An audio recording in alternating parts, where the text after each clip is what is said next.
This is my top 5 least favorite Mario Party Star Rush minigames. Nothing's different and everything is the same, only my opinion and nobody else's. Also, bar the Coin Chaos and Bowser Gauntlet minigames, any minigame is fair game. Alrighty, intro check, so let's go.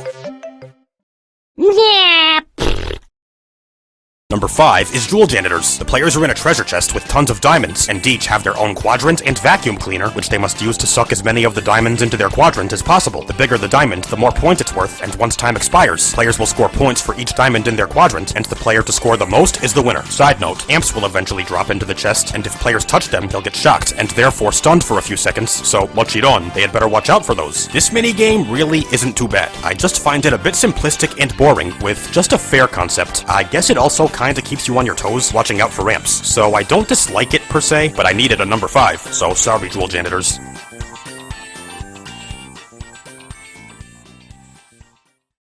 Woo!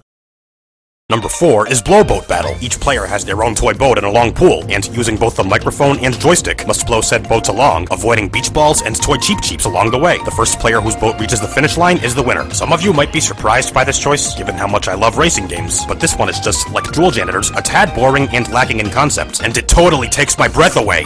No, literally, you have to keep blowing into the mic for a long time, which can make you run out of breath really quickly. I mean, I'm no doctor, but if you have dyspnea, this minigame could probably make you pass out. So with that and the boringness and lackluster concept, Blowboat Battle gets number 4 on this list. I'll be honest, it's not terrible, but it could have been much better.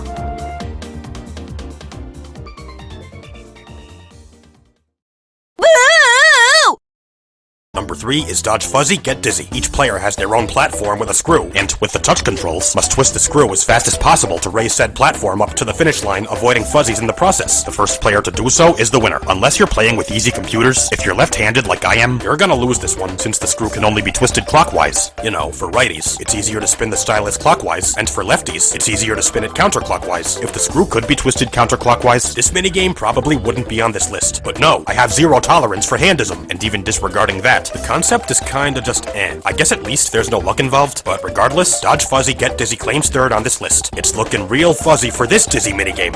Shut up, you stink!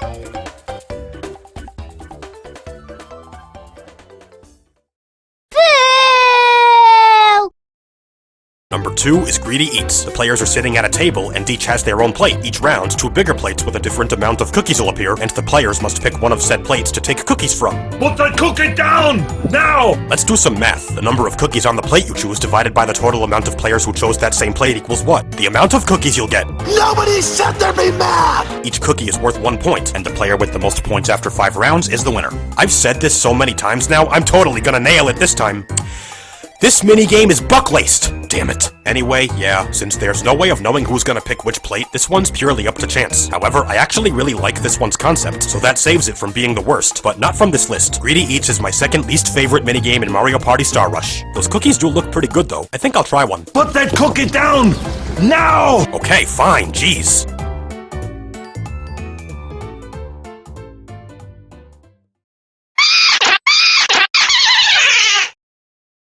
The worst Mario Party Star Rush minigame is Fruit or Foe. There are 4 Shy Guys, each with a differing amount of apples. They'll each run into one of 5 houses, and each round, the players take turns picking one of the house's doors to open, and if they pick one of the 4 that a Shy Guy ran into, they'll get his apples, and score 1 point for each. But if they pick the one that none of them ran into, they'll get smashed by a chain chomp, aka score nothing, and the player with the most points after 2 rounds is the winner. In case you haven't already guessed, this minigame is luck-based as well, since there's no way of knowing what's behind each door. You just have to pick one, and not only pray that you don't get the chain chomp, but also that you get a Shy Guy with enough apples for you to win. This is usually the part where I explain why this luck-based minigame is worse than the others before it on the list, but let's see if you can guess why. Is it because it's a battle minigame? No, I've said this many times already. From Mario Party 9 on, battle minigames were no more. Is it because you hate apples? What? No, I don't hate apples! Where did you get that idea from, man in a bubble? Is it because you think this game's underrated? What the No! I mean, I do think that, but how is that a You know what, forget it. It's because its concept is bland, at least relatively speaking. Simple as that. I won't say it's boring, but no matter how much I squint and try to find something good about this minigame, none of it's enough to save it. So Fruit or Foe is the worst minigame of Mario Party Star Rush. Oh, it's because of the bland concept. Oh, give it up.